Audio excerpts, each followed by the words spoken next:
Ravi Madhu Vinod join అయ్యిందా? లేదు sir, join అవ్వలేదు. ఫోన్ చేయలే మీరు? నేను మెసేజ్ పంపించాను, ఆయన మరి బిజీగా ఉన్నారని. చేయమంటారా ఒకసారి?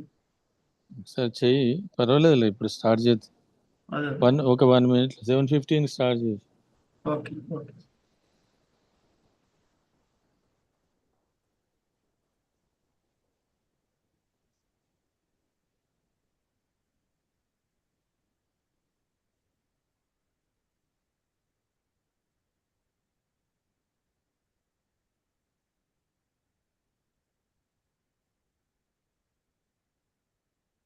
ఇది ఎన్నో lecture? 31?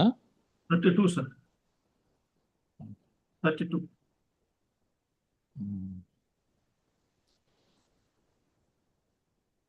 Okay. Welcome to all. This is the Samvidhan Samalochan lecture series 32, Indian Constitution and Fiscal Federalism. I think this lecture will deliver by Mr. Vijay Vennam. I think today guest introduction by our Ravi from CDS. He will moderate and he will introduce the speaker. Thank you very much. Welcome to Ravi. Please Thank take you, over. sir. Thank you, sir. So good evening, everyone. Welcome to the lecture series. Today we are having 32 lecture. Our guest Vijay Kumar Vennam. He recently submitted a PhD thesis in the School of Economics, Hyderabad, University of Hyderabad. Presently, he is working as a research associate at the Center for Economic and Social Studies, Hyderabad itself. So today's topic is Indian Constitution and Fiscal Federalism. So this is a new topic for in our lectures. So I welcome Vijay, lecture, and welcome to everyone. Vijay, over to you. Thank you. Okay. Thank you for this opportunity, Lakshmi sir. Thank you for the introduction, Ravi sir. My name is Vijay, and I will be talking about Indian Constitution and Fiscal Federalism. And I've organized this topic in 2 parts, particularly to basically because when we talk about Indian Constitution, the constitutional values itself have developed over time. Developed over time in the sense Indian Constitution has been surveyed. I mean, Indian writers of Indian Constitution are surveyed across many philosophies across the world. Okay? Even federal thought itself is very important to understand how we emerge, how we came to fiscal federalism. Because earlier times when federalism meant, it was about organizing different some few units coming together. Okay, so I'll begin with federal background before I enter into fiscal federalism and Indian Indian Constitution and fiscal federalism. Right. Essentially, when we talk about federalism, we are dealing with the slide over. So when we talk about fiscal federalism, essentially we are talking about when we imagine federalism, we have to assume that there are 2 or more units are coming together and forming a government, right? And these 2 or more units, when they come together, come with certain contracts or they have certain set of rules through which they want to work together and in material progress, or 2 units join together on certain contract for peace and security, right? So when 2 nations come together and form, give those powers, governing powers to a certain higher government, they're essentially letting go of their own sovereignty. Now, this is a fundamental difference that comes between nationalism and federalism. Federalism demands that certain amount of sovereignty must be given to the central government or the federal government. Right? On the other hand, federal government also, on the other hand, a social contract around federalism is also built around the idea that there are certain areas which the central government or the federal government cannot impose upon it, cannot enter into other governments' jurisdiction. Now, this here we see a layers of governments, right? What we call multi-level government. Now, this is not a new idea. For example, Santals in Santal in central India, they had two levels of governments. Kashis, on the other hand, they evolved into three levels of governments. So having this multiple governments, multiple level of governments, where one government looks at the larger interest, whereas local governments look at the particular interest of the society, right? So to begin with, the federal origins, one most important scholar would be Montesquieu. So Montesquieu was at the time, this was also a time of emergence of mercantilism, where political virtue was lost, was being compromised for political liberty. That is, a certain section of aristocrats came up and was debating on political liberty because they want more liberty to trade more and more. Montesquieu observed that you see, political liberty is fine, but you're bringing it, but the way that political liberty is being used for was in a nonsense. Meaning, the political liberty was continuously made a case for material development for only certain sections of classes, certain section of people, that is the elite sections only. In that aspects, they lost. In that, in such development, they were in constant battle with other smaller nations. Two or more smaller nations were fighting with each other, and they completely lost any political virtue towards their own citizens. Came up with an idea. You see, if the republic is small, it will be broken down. It will be destroyed. It will be destroyed before because there is constant battle here. If it is large, it is said it will be destroyed by internal meaning. If your state is large, it will need a common currency and it will need free trade. In such situation, it is possible that a certain section of people will emerge, right? To their own will emerge as a more influential or richer classes, right? When they start to emerge in richer classes, they still start to influence the governance also. What it suggests is a federal republic. That is, everybody will have equal values in this, but federal functioning, that is, certain sections of sort of units will have their own internal functions, yet for peace and security purpose, they will organize on a much larger ground. Right? Now, these ideas were being put forward in the French intellectual circle. One important person who arose is a very popular fellow, Jean-Jacques Rousseau. Jean-Jacques Rousseau's social contract is very important. Social contract and origins of inequality, his work on origins of inequality are very important. Rousseau was very much concerned with how do we create a general will. That is, there are a group of people. How can they come together as equals? How can they function together as equals? He understood that government for such a general will to form, it has to be small. That is, any government that you're forming must be exclusively very small. The idea of smaller government, which we find from Ambedkar, was also heavily influenced by Rousseau's social contract and his work on origins of inequality. Right? Rousseau was a strong nationalist. He always, when this formation of larger governments were being thrown around, Rousseau was very particular in saying that no bond can only follow certain exclusivity, certain patriotism, because when people come together on the basis of certain common understanding or common needs, they will be able to fulfill these needs together. Rousseau again is debating this within the Republican framework, not as an aristocrat or anything. Right?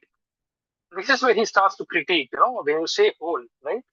When you say whole, for example, when this cosmopolitan ideas, liberal ideas are being said that love entire humanity, not just about, don't compartmentalize yourself into small communities of group. Very what he says about this thing, when you say I love everybody, right? You're actually loving nobody. You have no relation. You're actually having a relation with nobody. But when you have a very smaller group, right? Your bond is very strong. You'll be able to work better. Voltaire was on the opposite side. He continuously says, put forward these cosmopolitan ideas on liberty, on love for humanity. Even he agrees that, even he sarcastically throws it, it's sad that in order to be a good patriot, good nationalist, one has to be the enemy of mankind. In this debate, Rousseau understands that for for societal evolution to happen, there has to be some form of federal union. Because two groups have to come together, they have to form certain friendships, certain relations, and it has to be have proper social contract in place and how they're going to socialize, how to interact, how are they going to socialize, and how are they going to evolve. This is where Rousseau says a perfect federal union must be a moral and collective body begun by fortune and completed by reason, and turn into a true body politic. If there is imperfect socialization, then it will leave people worse off. What did he mean by imperfect socialization? He meant growing inequalities. There cannot be inequalities within a society because Mises is very particular about general will of the people. When you say general will of the people, it has to be formed in such a way that every governing decision that we take must benefit everybody. Right? He's very careful in how two nations can come together. They can form alliance or form relations. It has to be very reasonable, very careful, and then expand. Right? During this time, we also have very brilliant another philosopher, Rousseau's contemporary, Immanuel Kant. Immanuel Kant was worried about, he's not just talking about, Rousseau was, exclusively talking about 1 or 2 years coming together. Immanuel Kant starts to explore this idea in his work on Towards Perpetual Peace. He did not want war. He did not want people to fight. He wanted people to come together in groups and form a world. He hated central government. He did not want central government to interfere in this. But he wanted a general world government where groups of each and every, where different members, representatives of the nation would come and sort of work as a parliament. Right? He said the moral community, it has to be very, very this thing. Specifically in this regard, he says that it has to be through some sort of republican practice. By republican practices, we mean that when we say use the word republic in this period, they meant particularly that all people have equal rights. It was the beginning of the time where people were pushing for equal rights for everyone. Right? He regards that each and member must behave in such a way, develop certain, common sense in a way that you have empathy towards it. Right? That's where each and every government has to come together, but yet form, smaller nations. Yet you are able to empathize with others, others' sentiments and everything, and yet work together. Right? He says that particularly in this period, there were multiple wars across different smaller nations. He puts it in this particular place because in the beginning of mercantilism, there were many wars between smaller lords, smaller kings, and everybody was fighting wealth, basically wealth generation and everything. Right? Said, no, this is not the right way to live. One has to overcome. It is a moral duty of people to overcome their immaturity. But all these three people, Montesquieu, Rousseau, Voltaire, Kant, all they say that it is possible to develop this sense in people, but for that you need a national education. And this national education cannot be mythical, right? It cannot be based on some past or so on. It has to be very particular. It's building that sense of nationalism and building that moral character of the people and how we would socialize with each other. This is where particularly all these people were very, very interested in reducing inequalities.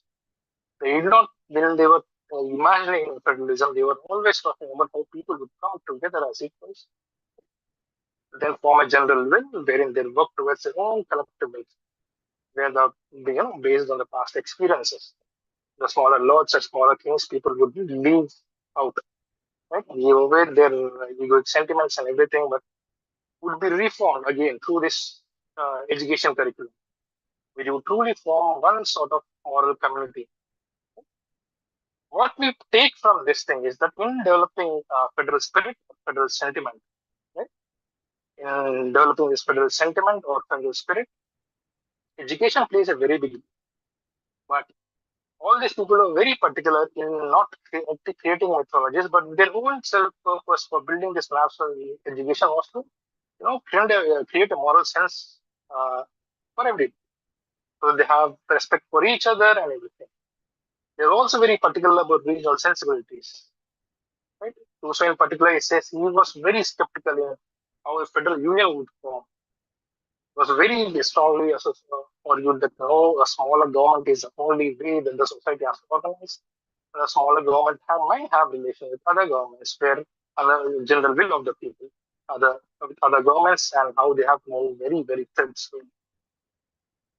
This is the idea of how federal origin starts to begin and how they starts to, they make a case for how unions can be formed. For them, when we're talking about national education and everything, they are very particular on how a contract should be framed. This is where we start to see, again, picking up from them, what we have are the German theorists. Germans are very particular about how different units would come together, particularly for them because post Westphalia, there was the system called Westphalian system. Then there was a scholar known by the name James Bodin. He said that anybody, any person, even if there are 10 people, can form as a sovereign state. That created a lot of problems for European states, particularly German state. Because by then, German state had around 300 different states.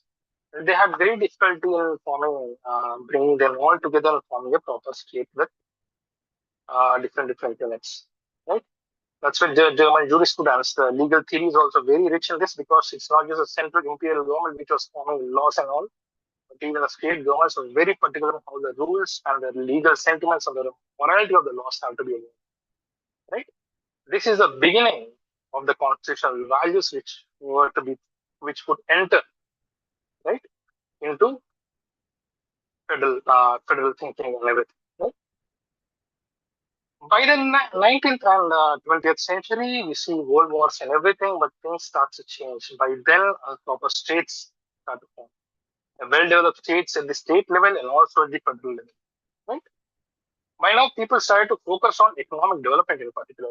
Do we look at economic development? Because by now the Republican principles and the democratic values and the sentiments have grown. People had proper understanding, particularly those who are working in. Right? Many of the activists had proper knowledge had a thorough understanding of the system on particularly the capitalist system or otherwise. So they understood that any form of federal understanding or any form of broader union has to be formed. There are particular things that we have to understand, that the idea that federal theory has to evolve, federalism has to evolve, or federation has to evolve, but it will require a constitution. People were very particular, even socialists or anyone, those who believed in state or not, they were very particular that constitution was necessary, and only through constitutional values can this union be expanded or union can be strengthened. Right? Now, by then, as capitalism starts to evolve, people were also very particular about the mode of production. Right? Mode of production in the sense, should it be in the hands of the private sector or should the state start intervening into the economic process? Should it influence the economic phenomenon? To directly invest into economic activities where it can generate employment. Because when we start to say that state start to represent everybody, like Rousseau said, a common will has to be immersed, a general will which can be seen through state. Will the state be able to provide for everything? People did experiment with these ideas. Okay? I will begin with I'll begin this slide particularly between those who focused on state intervention and those who opposed or sought for minimum state intervention in development of federalism. Okay? Firstly, most importantly, comes from the Soviet experience, Lenin and Stalin. Despite their argument against the state or against the nationhood itself, they understood early on that federation was a transitional form of complete unity. If they want to unite, the only way to begin was federation. Because Stalin particularly surveyed other developments, Switzerland and US. He observed that feudal states came together, then they formed a federation, then they became a union. United States, right? In this example, they saw it as a social evolution. Soviet experience also speaks about this experience or Soviet experience entirely, right? Because when we call USSR, the R word was not singular; it was republics. So when they making a case or writing their constitution, they were very particular putting the word republic in full. So when Soviet said that, when Soviet Union, main importantly, they said that federalism or its gradual evolution would go only through the constitutional values. That's why they wrote That's why they gave importance to the writing of the constitution. So what they called constitution, they called it an acquired territory. Meaning, once you return a constitution between member units, the seal is fixed. But within the constitution, USSR is the only one which gave the right to secede. Meaning, if a unit republic wants to secede, except from they can. They have complicated rules on how they can oppose this thing also. This is why Soviet, when they said it called its constitution, legal Soviet theorists called it acquired territory or acquired territory. They had to write this constitution 3 times, 4 times actually. The first one, constitution gave entire powers to the central government. They divided into 3 sections. One is Union, Union, Republic, and Republics. Right? Union was completely to the central government. There was concurrent list. Then there is completely towards the state list. When first constitution was written, central government was powerful because those people in the parliament, people in the government had strong centrist arguments. They gave the powers to the central government. Then there is opposition which came from the states, from the provinces or the republics, right? Then they rewrote the constitution which gave powers to the state government. Then the constitution was again rewritten, wherein state powers went back to union. By the time of the fourth constitution, the entire this thing was broken down in post-liberalization. It's a breakdown, and Russia was overtaken by the Russian oligarchy. The point here is that when writing the constitution, you see there is always a tussle here between the republics and the union, or they wanted to. But they understood that in this particular form, there has to be a line which cannot be crossed because union governments are more close, republic governments or provinces, state governments are more closer to the people. They can influence people's thought and everything, whereas central governments have to look at much larger process, right? This was a very good understanding which even many states start to realize. For example, take China for instance. We assume it is some central government. No, China is the best example of a decentralized government. Decentralize it to the local level where even local governments have their powers compared to India. Right? Right.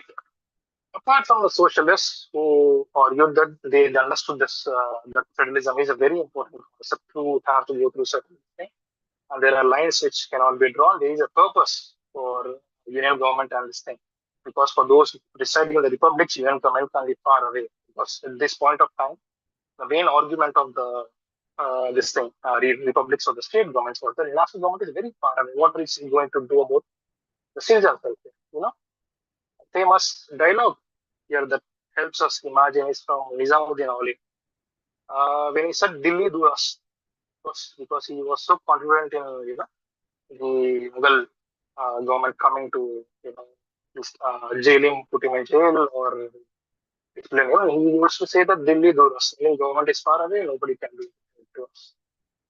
So there is a way to people to even those who talk about state rights or republics make an argument that national government is far away. Even David Hume used to say that the federalists from from the southern part of US made a strong argument. This is where people start to understand that theorists start to understand that there is a distance between national government and the state government. State governments are more closer to. They start to understand that the capacity of the state governments is also very important. At this point of time, you also start to see how revenue sharing has to be done, or what powers can be given to the state governments and what powers can be given to the central governments, right? At this point of time, during this thing, as capitalism starts to develop and it starts to, dismantle already existing social relations, a strong fascist force starts to develop on the area of nationalism, right? Fascists did not like federation because they said it divided loyalties. It completely divided loyalty, particularly one of the most popular fascist theories is Carl Schmitt, right? Now, Carl Schmitt was very, very, particular about. He has his idea of democracy, even the democracy of homogeneity. It cannot be minority, there cannot be other. It can only be on certain sentiment, certain argument. But he was very particular in not specifically focusing on this idea of how do we create this homogeneity. He left it whether it is land or is it blood. That's where his followers from Nazi starts to confuse whether it is land or blood. Aryan supremacy starts to emerge from this thing. Even the idea is also failed because when the fascism start to expand, even the point of its main criticism of its breakdown was failure to create a federal unity across. Right? He again, this thing, classes were very particular because when it's focused, they wanted loyalties to be very strong to very particular idea. That's why they also hated parliamentary pluralism because pluralism.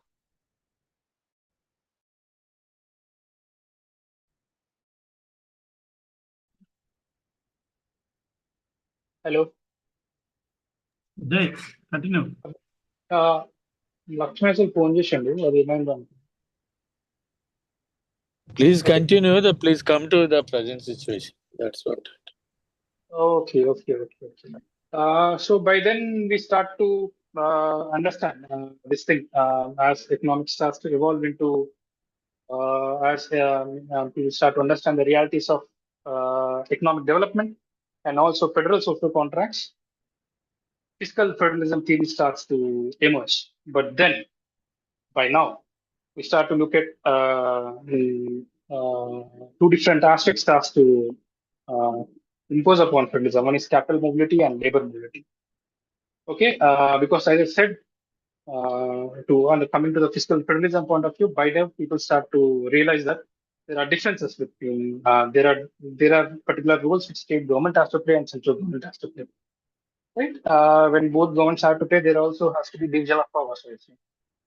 For example, take income tax. Income tax, if person can work at one point of time in one region and also can work in another region. How do you tax it? Or say corporate sector, which has offices in one state and two or more states. How do you tax? Right. So there are different ideas starts to emerge for fiscal federalism on how taxation and expenditure philosophies have to be developed. Right. By now, federalism starts to realize that most important aspect of federalism itself is that there is certain constitutional privileges which are there in the federal setup, and there are certain limits which state governments have, certain limits which union government have. But constitutional theory concerning federalism says that if constitutional values, adherence to certain values, certain rules, is an acquired habit, right? It's an acquired habit. It does not, just because there is a constitution that has rules doesn't mean that it will completely, things are resolved. No. It is the acquired habit of the state. It has the acquired habit of the people, and so. By then, now coming to the main crux of this thing, when we say fiscal federalism, which is associated with assignment problem. Now, what do we mean by assignment? Assignment of powers, assignment of privileges, assignment of responsibility. World over, like I said, if there is a difference, for example, say there is a corporate sector which works in two or more states, it's easier for the central government to tax that institution, right? If there is, for example, if there is a particular user fees which state has, which certain authority has to come and say electricity, it is better if the state government can collect because it is the one providing the service. So, for example, education, health services, which government can provide better services? State government or the central government? Now, this is the crux behind assignment problem, which government has which government must have certain responsibilities, and how do we assign these responsibilities between different levels of governments? Now, there are two approaches concerning fiscal federalism. When we say fiscal federalism, public finance and macroeconomics is necessary. Understanding macroeconomics comes in very important. Historically, there are two. Historically, post independence from context also, there are two main approaches which come in. One is neoliberal public finance approach. Other one is social democratic.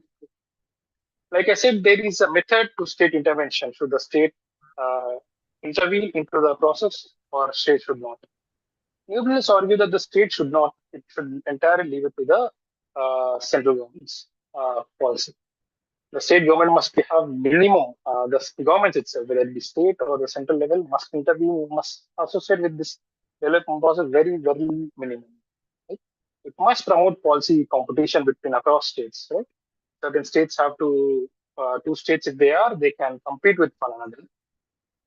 Compete with another for, again, for bringing in more investments or more capital and so on. This is the idea behind neoliberal states. It says that state governments, particularly which are more closer to the people, should not have policy autonomy, but it must be centralized.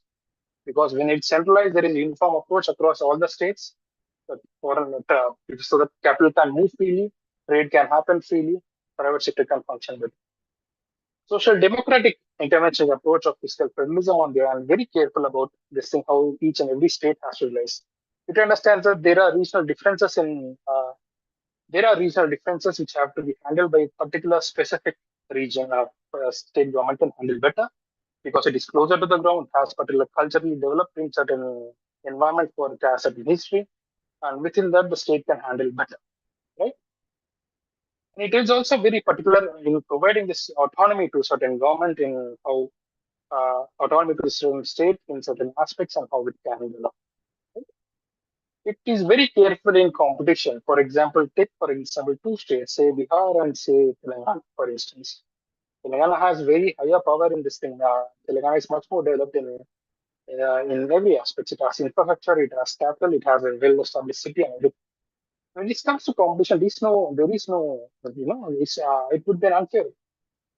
Social democratic approach says that this sample competition has to be limited to policies, so that over the period we could understand that there is a regional development. Indian democracy has two phases again here, right? Again, firstly, till liberalization, we can say that it followed a social democratic approach. The intervention of the state was there.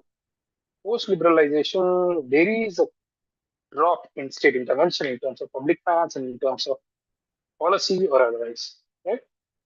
To this extent, Ambedkar, when he said that, when he made a case for administrative centralization, he clearly, through constitution, they clearly divided the responsibility which was supposed to be clearly delineated the responsibilities and the powers through seventh schedule. Now, coming to Indian Constitution, we have almost every one of you have read Indian Constitution. But when you read it from a Republican point of view, we do see a state's role and how it has to properly protect fundamental rights and also its role in through the principles of state's responsibility. Right? But when you read it from the point of view of union-state relations, your perspective entirely changes because each and every article has an impacts union and the state government's relations. Every article, as if it's when you read it from the center state point of view, you start to see it as a social contract between regions and the union. Right?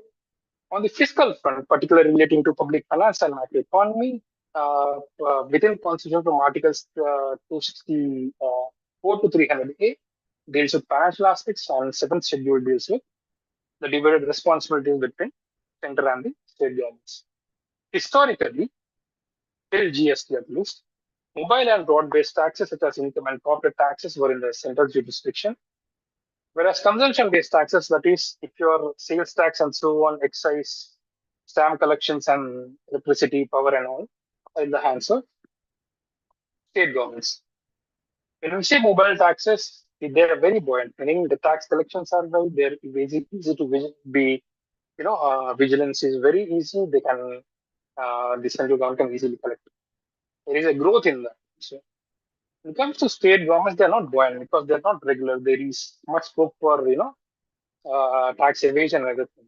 There are certain bases such as agriculture income or land revenue. So very difficult to tax. So one could say the higher amount of taxation powers are in the hands of the center, whereas when it comes to state governments, they do, right? Still, beginning with responsibilities are in the hands of larger responsibilities concerning national security, foreign affairs, etc., and monetary policy in the hands of central government, whereas development responsibilities still now are in the hands of state governments only.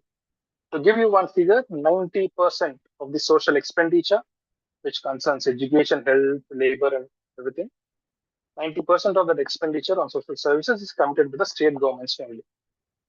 53% or 55% of the expenditure on agriculture, industry, and so on are still committed by the state governments. The expenditure is still made by the state governments only, right? If in case there are any imbalances, financial imbalances, to commit to any plan or in unforeseen circumstances, center usually funds it, right? Apart from that, whatever center collects through taxes, it also shares with the states to commit to certain central plans. Central plans usually are meant to homogenize or create some uniformity across certain public services. Till 2015, till the existence of planning commission, there were three routes through which funds flowed from center to the state governments. One was Planning Commission, second was Finance Commission, third one is Union Ministries. Post 2015, we see only two entities, that is Finance Commission and Union Ministries. Now, coming to the last point, concerning to our issues concerning fiscal discipline. Like I said, federalism, as it evolved through constitutional rules, there were no proper mechanisms for center and state to stick together and talk. This was the main point of the Indian constitution. But remember, since 1935, India was always imagined as a federal economy. The emergence of India and Pakistan was a failure of federalism. So everything that we preach, that came into the constitutional values which were put into was federal thinking. So very particular about how states would react and the states and coordination would happen on with union government also. One important aspect that was placed in constitution was interstate conflict, interstate council, wherein union and the state governments would come together, they would tell their problems and the issues would be resolved. We do not have that. It has been a non-starter from the beginning. Even it comes for a namesake. It does only when certain government is in the majority, absolute majority, to lead the state governments, then it leaves. Right? Post liberalization period also, we main from fiscal federalism point of view start to see a receding role of the state and the central government. Right? Because private sector start to rise and the state interventions also start to rise. And 1990s, post 1990s also period where we observe entrenched or absolutely growing inequalities between wealth and income inequalities. Now, what does it mean for sharing taxes and everything? For example, consumption taxes, like I said, are in the hands of state governments, whereas mobile taxes such as corporate and income taxes are in the hands of the central government. Now, states have no choice but to tap these taxes and take it. But once you start to, one center, which when, say, for example, center collects taxes from the corporate sector and income taxes and states shares with the state. What if, on the basis of some ideology, start to reduce the corporate tax? Once the shares start to reduce, it starts to affect the state governments. Now, this has been happening for a very, very long time. There is even a tax collision starts to change. This is not just about post-independence period. Historically, Indian tax collection has always come from two sources. One is consumption. Second one is on income tax. Income tax meaning government or some corporate sectors meaning consumption, which people spend on, which people send, that is sales tax and so on. Second one is what we call wage surplus. Whatever people are earning and this thing. The contribution from wealth and other richer sections where surplus, a lot of economic surplus is being generated is very little to begin with historically. It's like this. Right? Now, third problem comes from expansion of finance commission, where finance commission is also raising the amount of taxes which has to be shared. But apart from that, it is also recommending a lot of grants which has to be shared with the state governments, not just the state government, but also local governments. Like I said earlier, federal theory, the way constitutional values have to be imbibed, right? It has to be very local, where local feeling is there and local people come together on tax and they share, they pool in certain taxes spent towards the local development because they have certain idea. Best example would be how China developed or any other Germany or otherwise, because they all have very strong, Japan, another instance, they have very strong development. They have separate tax powers. But you see what finance commission does, it also gives grants to local bodies and also rural local bodies. There are over 5 lakh rural local bodies. Local bodies are in rural local bodies. Gram panchayats are in lakhs. How is it that the central institution is going to spread certain amount of money to each allocate, distribute to so many for a period of 5 years? Now, is it now from the state's point of view, the main question that arises here is that is it federally right or is just trying to bypass the state government? So, right? Now, this is a very serious problem because once you do not have local development, say urban local bodies or otherwise, even rural at the district level or the rural level, then progress is going to. Because every theorist every scholar who's working on local bodies would say they are starved of funds. Why? Because they do not have the capacity to, even generate resources. They don't know how to. But if you begin a strategy on developing that capacity, it would probably function better. Right? So there is a question of discretionary finance transfers also because when states center starts to centralize more and more revenue powers, it starts to commit to give certain amount of funds only to certain states which are in best interest or which are its own party. It's not just with current government but also with the previous government. What it does is, in order to score more points for its own political party, start to fund more amount of money to invest in certain jurisdiction. Right now, this question of third tier also, like I said, finance commission was giving more and more money to more amount of excessive large section of whatever money that goes to rural local bodies or urban local bodies now to finance them.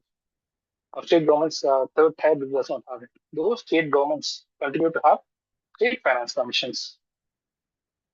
State governments are unable to do anything because there are no proper powers through which how to reduce with their finances. Because post 2015, when GST came into, there are hardly any powers. Yes, state governments can now tax state excise, they can collect those stamp duties, and they can experiment land revenue or agriculture income also. These are very difficult ones. Thirdly, there is a concurrent list which center often finds a reason to enter into state list.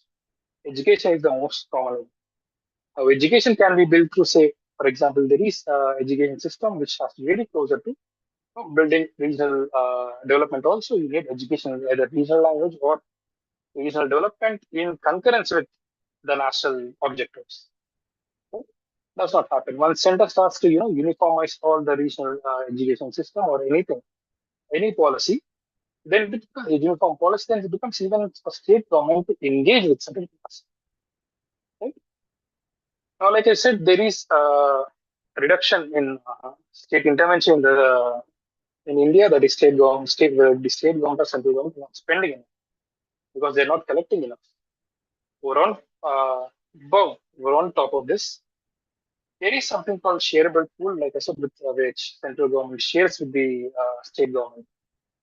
Even that is being reduced, meaning state governments get certain amount of money, say certain pool of money, even that is being contracted further, wherein the state governments do not get very little. Historically, if we look at it, the current problem that the state governments are raising, for example, certain states' share is going on, they are getting little funds because of this very problem. Say there is a gross certain tax revenue the center collects, right? Which it has of a certain share, it has to, for example, there is 100% the state collects, of which 40% has to be shared with the state governments. Now, center comes with a policy that there are certain cesses and surcharges which the center wants to collect and put exclusively for its own policies. Now, what it does by doing that is reduces this 100% policy into 80% because currently the cesses and surcharges collection is around 20% overall tax revenue, right? Now, new methodology comes into picture where the finance commission also recommends certain formula for redistribution of this 40%, where it does not, where it does not favor the already reduced space of the state governments. Now, the current problem that we're talking about, the current emergence of fiscal federal problems, actually comes with the overall reduction of the state space, its intervention, and how it has to manage its tax policy.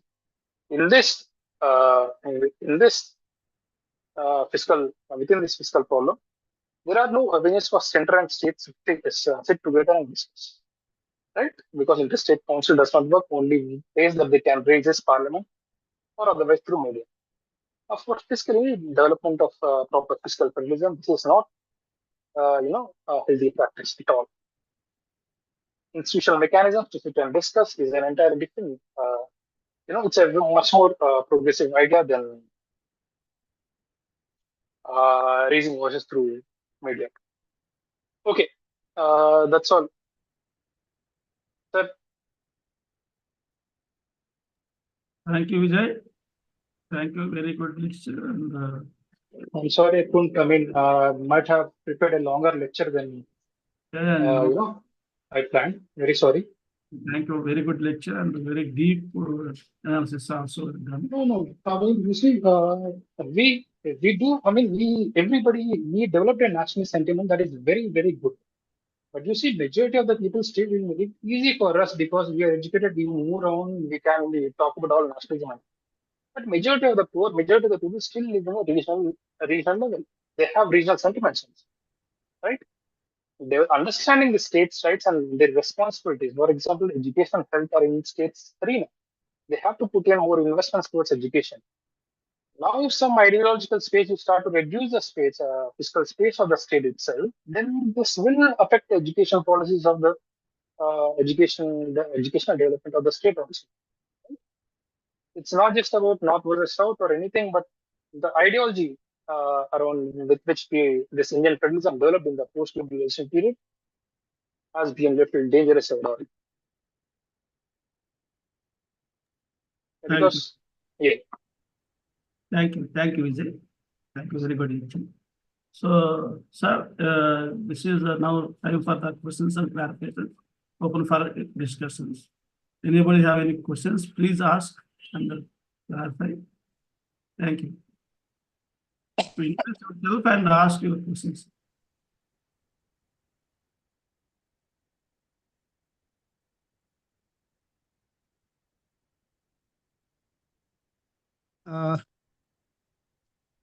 Sir, here Good evening, myself. Darat.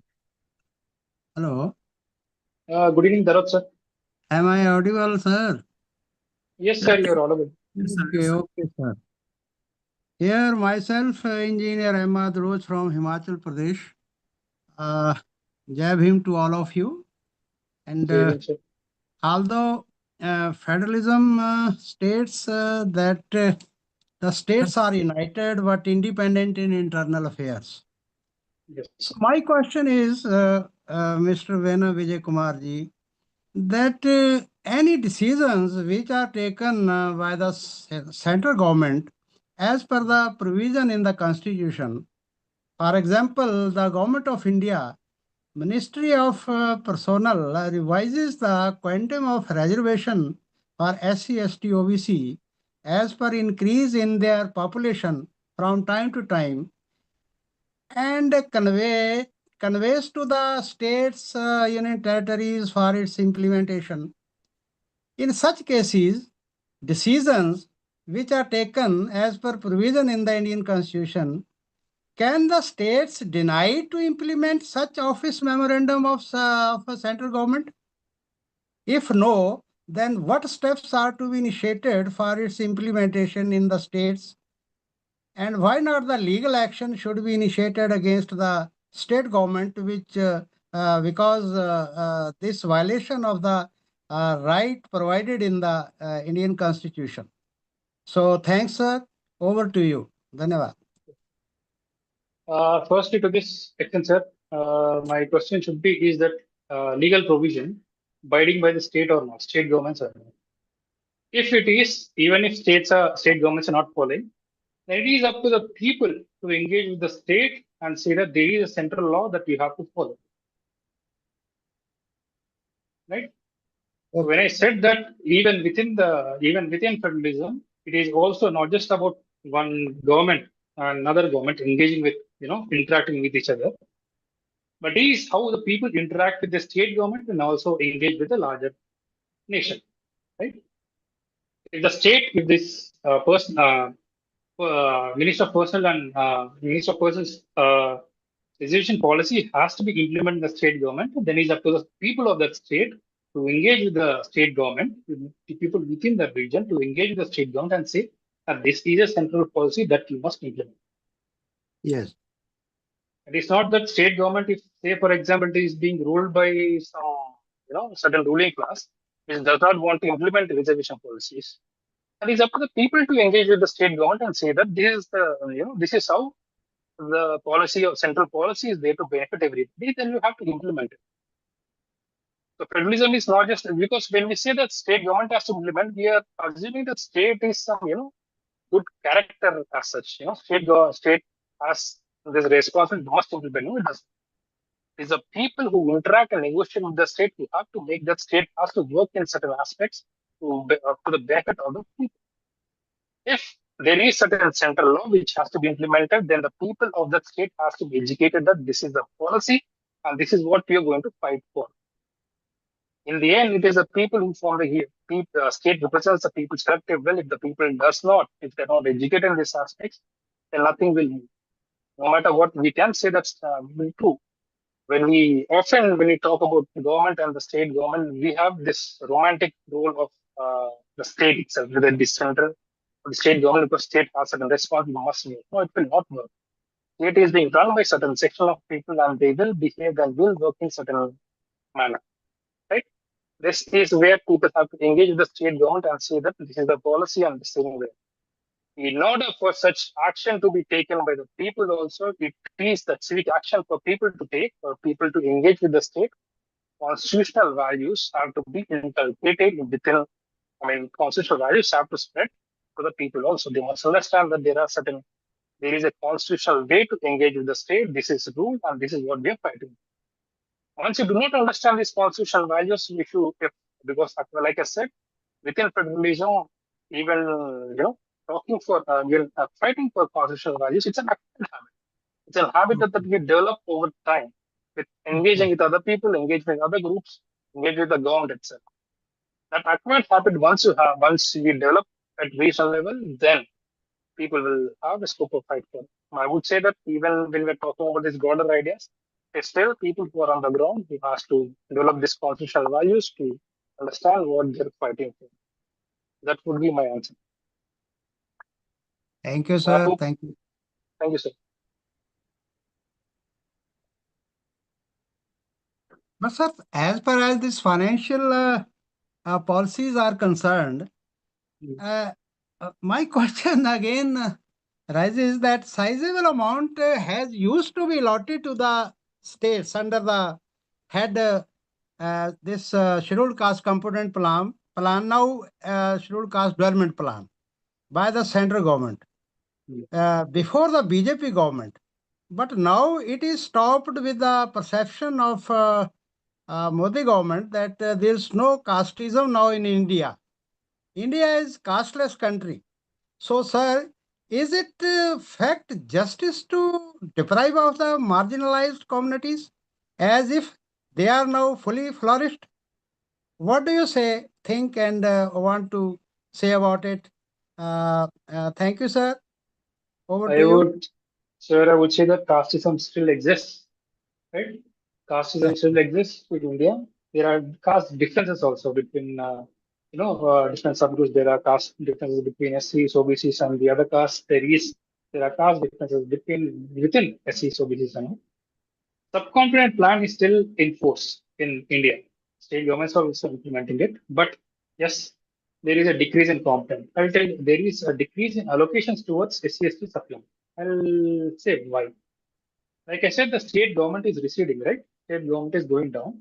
At any time of, at any point, say for example, state faces certain exigency, financial exigency that he has to fund. Any project which our markets is very, very, very important from the society's point of view. What every state government does at this point is that, see, we are spending there, we do not have money, so that's why we are unable to spend it towards this. But they do have money. State governments do have, they get the money. Even central government has. Central government particularly has how to raise taxes also. But it chooses to behave in such a way where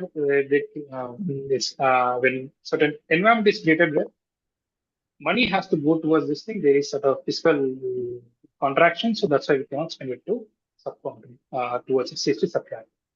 Right? Now, this is one point. Second point, is it necessary to supplant to have?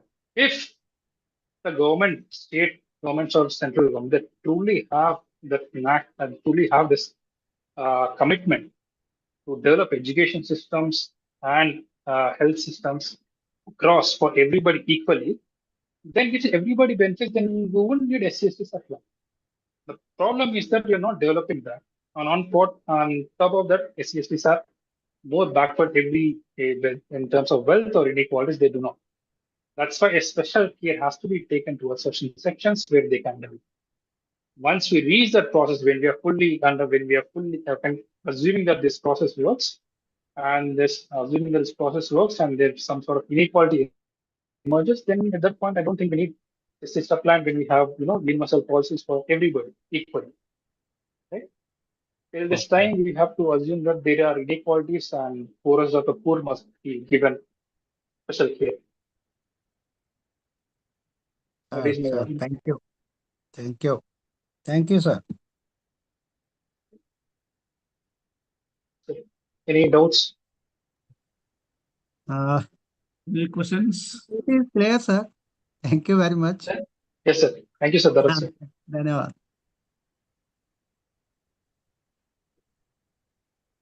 Lakshmi sir, any doubts?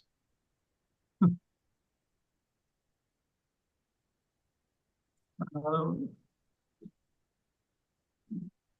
Arun sir?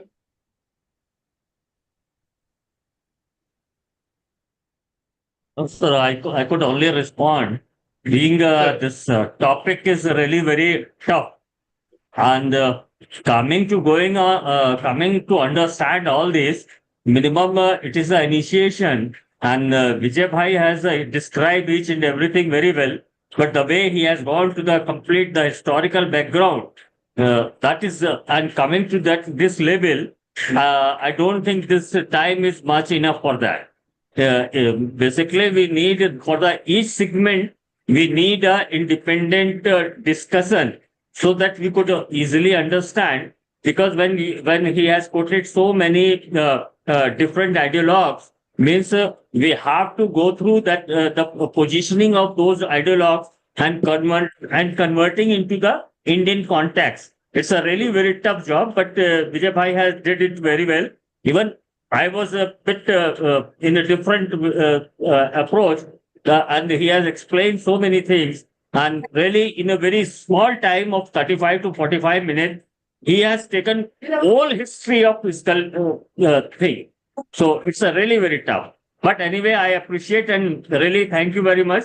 At minimum, it has Thank you, opened sir. a very new kind of approach before me. So the journey will continue, and definitely I may understand more and more things in future. Thank you, Vijay Bhai. Thank you very much. Thank you, sir. Thank you, sir. Vijay, Sir, thank you very much. I think Arun already said I endorsed his appreciation. And another thing is, anyway, it's every subject, every topic. It will not possible to go through all the in detail, but we are thinking to every topic should be in writing with the details. I think every topic, every lecture, we are going to have one publication. Second thing is January 26th in 2026, we are going to have another great conclave of all speakers of 75 Constitution celebration and Samvidhan Samaloshan lecture series. That is also we are thinking. But please send your lecture also, whatever time you are getting. Please send to us. We can have one series of lecture books also. yes, sir. Thank you. Anybody is there to interact with the Vijay? It's okay. Otherwise, we will conclude. Any questions? Adi, Shanaz. Shanaz, any questions? I think there is no Sir, question. Ramnath sir, Lakshmi sir, Ramnath sir would like to ask. It is my first lecture. I want to tell everyone it's a first talk where my supervisor, PhD supervisor, also attended. He's there in the Yes. lecture. Yes, sir, he's here. This is an Along with sir. iPhone. Manav's iPhone, sir. Hello, Lakshmi. How are you? Fine, sir. Yeah, let Oh, me say. you are seeing as a Russian. It's long time since you saw me, so No. I too became old. Everybody became old, but you are became a Russian. So, in fact, actually, Vijay came to me to do PhD under me, and apparently Lakshmana told him that go and do it under Ramanamurthy. So Yes. and Vijay is one of my best students. I'm not exaggerating, or I'm telling you. Great, great, great. He is very extremely hardworking. He has nothing else in his life but academics. I mean, you have you very rare breed. You used to have uh, such people in the current generation are actually going down, and he has a singular occupation, that is trying to understand, and he wants to understand historically. He wants to understand empirically. He wants to understand as theoretically, and in fact, he's because federalism is becoming an important issue. So I have encouraged him to do it, and for myself, it became an education for me, reading along with him and reading his thesis and seeing his work, both MPhil and PhD in the past 7-8 years. Um, I'm sure he's going to be a world-class public financial specialist in Telangana, and I'm really hopeful that he is going to become a very important contributor in this field. Having said this, Vijay, I would say that let me ask a Thank you, question sir. for the sake of participation and being in a better position to ask a question. That Yes, sir. finance commissions are important, and they're supposed to actually increase federalism, um, uh, because federalism is a continuous process, and uh, there must be a proper balance between center and state. We have been incessantly searching for that proper balance, and we began as an extremely centralized state, and where 80% of the resources were controlled by the center, and only 20% 50. were in. Yeah, that is the imbalance. And from there, progressively, states started asking more, and center had to yield.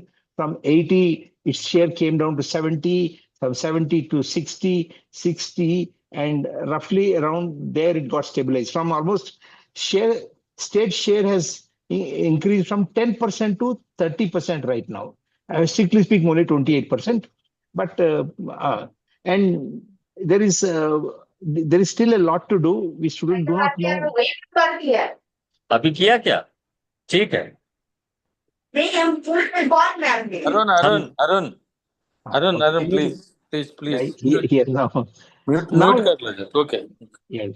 Now, is there the in the in the 90s, there is a lot of the regional parties asking for more and more federalism and more funds. And do you think that we think that ever since BJP government took over, there is a reversal of the trend, and central government is again trying to centralize everything, and deny.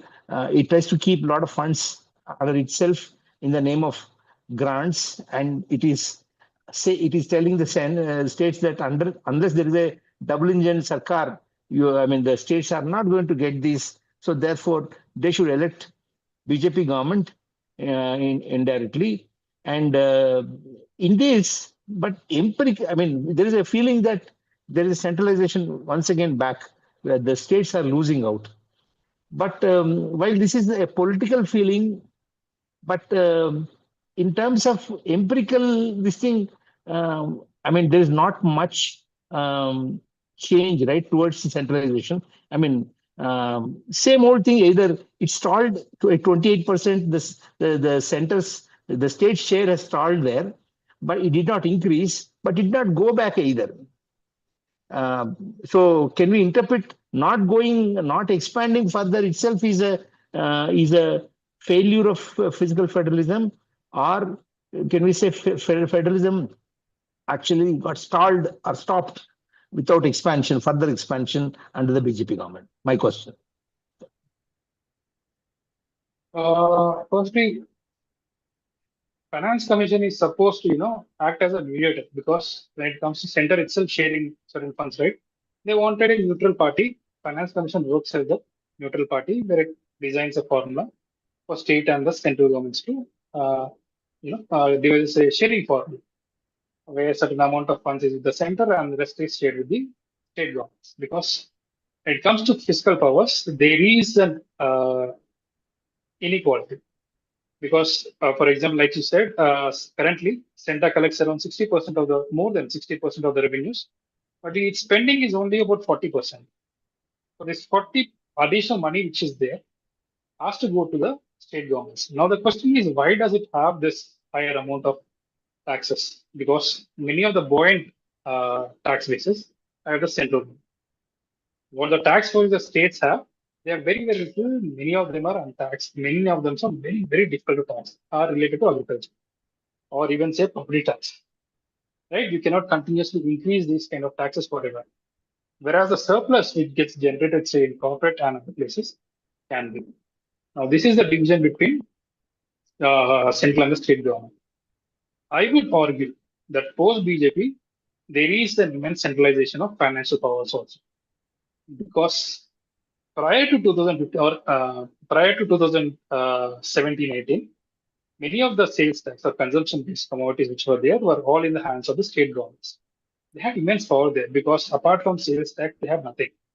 I still remember, for example, when Tamil Nadu wanted to implement money, additional money to implement their mid-day meal skill, they came up with a simple idea: raise 1% sales tax, and that 1% sales tax provided for all the mid-day meal schemes. Now enter GST. States do not have that right; they have to go to GST Council. Council pay one third of this weight goes to the central decision, two-thirds goes to the state governments. It doesn't make much, it doesn't take much for the central government to gain those states. I mean, it doesn't take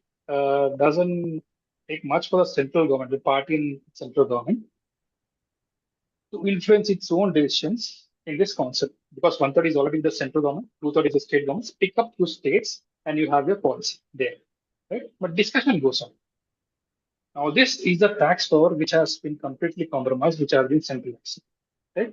Rest of the tax bases are there. This is where states become stressed. Like I said, this entire tax power goes to the center. It also enters the central government pool, which is shared with the central government.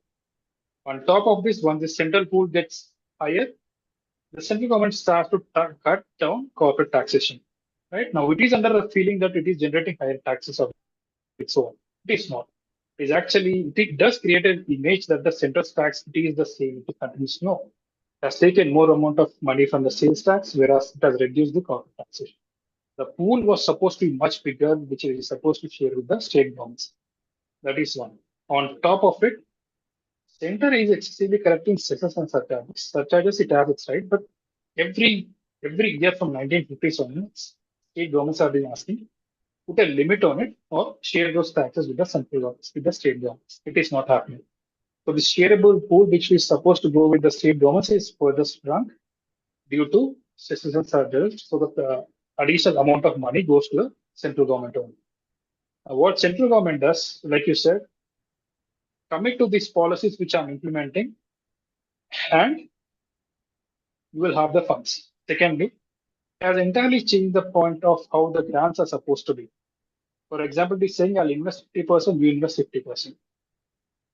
Right?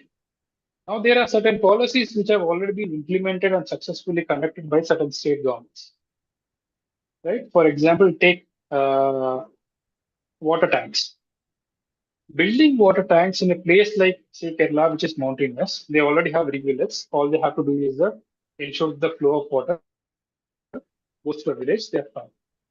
But talk about plain areas who might require water tanks. And these hilly regions claim that policy. There are many, for example, even health indicators through which certain state governments have achieved already. They are not catered to certain state governments, right? Even if you want additional policies, some state government has applied for it and take it. Even on the because this idea, because when central government wants to invest, wants to be the face of this policy, it is creating certain uniformity across everybody. But if it stays able to share this funds with the state governments, they are very better able to recognize the regional problems and implement it. Will they do it? Initially, they will not. But with constant, consistent civil society pressure, societies can make the state to work towards public general win. That's where this federal ethic or spirit has to be developed at the regional level, and this sentiment must also be developed around the union government. This is where delineation of responsibilities, which is state governments, which is state central governments, is very important. I hope I've answered your this thing. I've given a very long Give a very explanation, long but I said Gave you very long reply elaborated. for a short question. Yes, but I would say that there is centralization has happened. It's not about some developed countries' rights are going. It has come at a wrong time even for the underdeveloped states also. Developing this fiscal capacity at the state level is very, very, very important for the state to function regionally. Now, one thing that center wants to do, it compromises the character that is supposed to be fiscal character that should be developed at the state level. We are, as a federal country, we have failed to develop that sentiment, which Vijay the bhai, state one governments. small thing. Yeah, sir. Okay.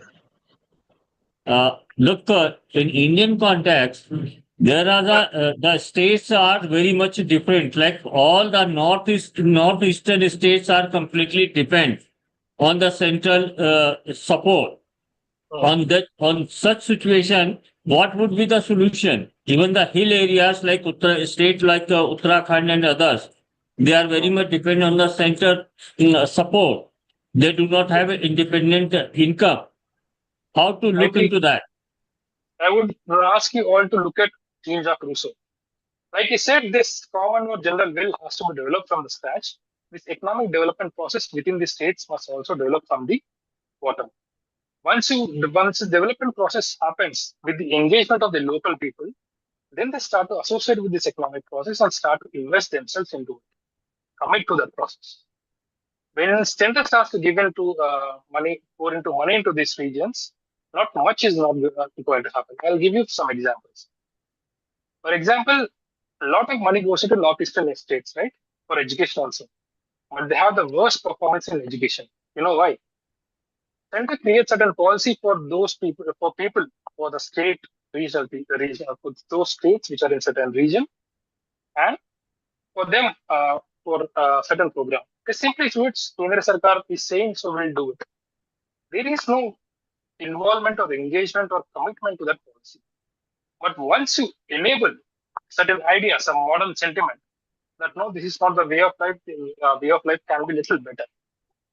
Slowly build that developmental thought into those regions. Naturally, with people's participation, it has to be developed.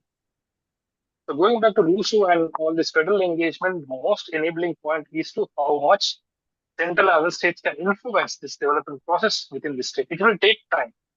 But the advantage that these states have is that they can avoid the mistakes other states have made. Because when center is putting a lot of money into these states, it will go waste. Because when these low-income states do not have the development capacity, with this fiscal capacity to implement the policies, right? Much of the money will either go into some corruption or some thing, or because central government is saying to put into certain aspect, they will put it. What we call this aspect is absorptive capacity. For example, if I'm putting certain money into the state government has the capacity to engage with that money, implementing productive purposes. Right? For that most important value for any northeastern states or UP Bihar eastern states have to develop Putin primarily is into education. Even if the central, for example, even if central government is putting in money, entirely has to be, in my opinion, has to be diverted towards education. Once you do not have that, then educated citizens don't participate into the development. This is engagement with the economic process. People involving in the economic process is very, very important to develop regional sentiment. Otherwise, we're all caught up in, exit option is very easy for labor. South Indian labor migrates to Gulf. North Indian labor migrates to South India or Western India. But do you develop your own home? How do you develop that sentiment? Without Completely agreed. people participating in it. Despite, well, yes, we will have certain regional sentiments there, but there is no harm. This is where we have to look into federal process of historical development. We must also have a regional నెల్లుండి development and a చేసుకో good commitment to regional development, but నాకు must కొద్దిగా also have, but must also have, right, the sentiment for the national government. This is where how we divide a tax policy or expenditure policy become very, very important. As long as people do not engage with the economic process, not much is going to happen. It's very important. In my opinion, in my listening studies, this is something that I have to say. Because simply pouring in money will not help. The state must also have the capacity to use that money productively, which can only come with citizens' engagement.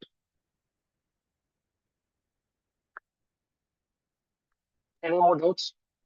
Arun sir, I hope I have answered your No, question. sir, thank you. I completely agreed. In fact, I worked in Northeast as a journalist, and I found the level of corruption over there, and they are completely dependent on the center assistance, and they are not able till now even not able to develop their own model where that state become independent. That is the major issue, and it is as well in Bihar and other weak states. So completely agree. Thank you, Vijay Bhai. Lakshmi sir. Thank you, sir. Anybody? Thank you Ramanamurthy garu. I think sir you are also వెళ్ళిపోయారా? Okay, thank you Vijay, thank you very much, congratulations. I think I hope you will hope of our community, our country. Thank you.